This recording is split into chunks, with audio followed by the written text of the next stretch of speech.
Saudara, penanganan dugaan kekerasan seksual di Nusa Tenggara Barat yang dilakukan tersangka penyandang disabilitas IWS ditangani serius oleh tim pendamping. Keberanian korban juga membuka kesadaran bila ada korban lain.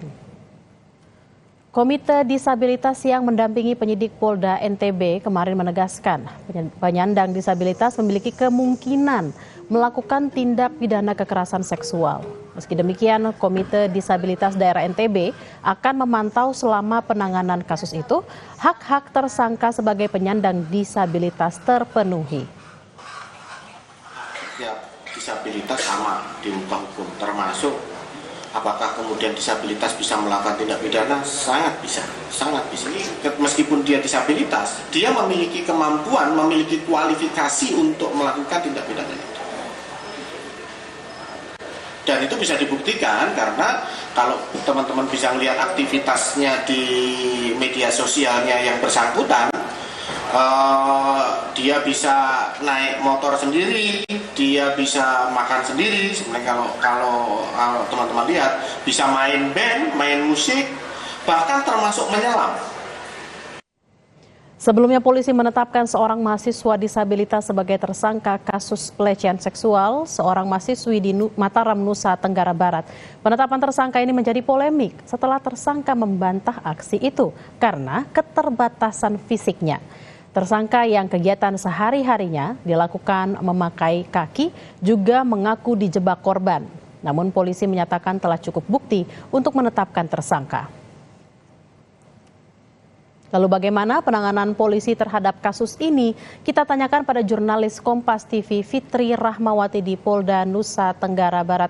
Fitri, bagaimana perkembangan penyelidikan kasus kekerasan seksual yang dilakukan oleh penyandang disabilitas? Apakah ada kemungkinan tambahan korban lain, Fitri?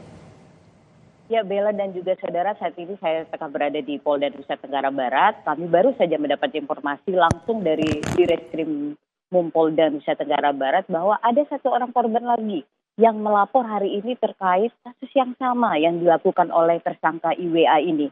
Dan saat ini aparat kepolisian di unit PPA tengah melakukan pemeriksaan terhadap korban. Dan kami juga mendapat informasi dari Komite Disabilitas Nusa Tenggara Barat bahwa banyak juga yang melapor selain satu orang tersangka ini yang sudah resmi melapor. Jadi ada dua orang korban yang telah resmi melapor di Polda Nusa Tenggara Barat ini, tapi juga ada 10 orang korban lain yang juga melaporkan kasus yang serupa, yang mereka laporkan juga pada Komite Disabilitas Nusa Tenggara Barat ini. Dan selain itu juga para korban meminta pendampingan dari Senyum Puan dan beberapa kelompok-kelompok pemerhati perempuan untuk mendampingi mereka. Saat ini ada 10 orang korban yang telah didampingi, kemudian juga dimintai keterangannya, dan juga 2 orang korban yang secara resmi telah melaporkan kasus mereka ke Polda Nusa Tenggara Barat ini. Dan saat ini juga para korban masih didampingi karena mereka masih mengalami trauma. Kemudian ada juga beberapa korban yang menutup media sosial mereka karena khawatir dan merasa dirinya tertekan. Mengingat banyak sekali informasi dari publik yang menganggap mereka melakukan atau memberikan laporan yang mengada-ngada karena melaporkan orang yang mengalami kekurangan atau disabilitas ini. Hanya saja Komite Disabilitas Provinsi Nusa Tenggara Barat mengingatkan kepada publik bahwa kelompok disabilitas juga memiliki potensi untuk melakukan tindakan kekerasan seksual. Artinya posisi KDD atau Komite Disabilitas Provinsi Nusa Tenggara Barat bukan pada posisi untuk membela tersangka atau pelaku, tetapi memastikan bahwa tersangka mendapatkan hak-haknya dalam proses hukum ini. Dan Mona, saya dapat informasikan kepada Anda dan juga saudara bahwa kasus ini telah masuk P19, bahwa semua berkas sudah ada di Kejaksaan. Hingga sekarang Polda Nusa Tenggara Barat masih menunggu laporan dari Kejaksaan Tinggi Nusa Tenggara Barat untuk terus mereka melakukan koordinasi agar kasus ini bisa cepat ditangani dan ada titik terangnya. Demikian, Mona.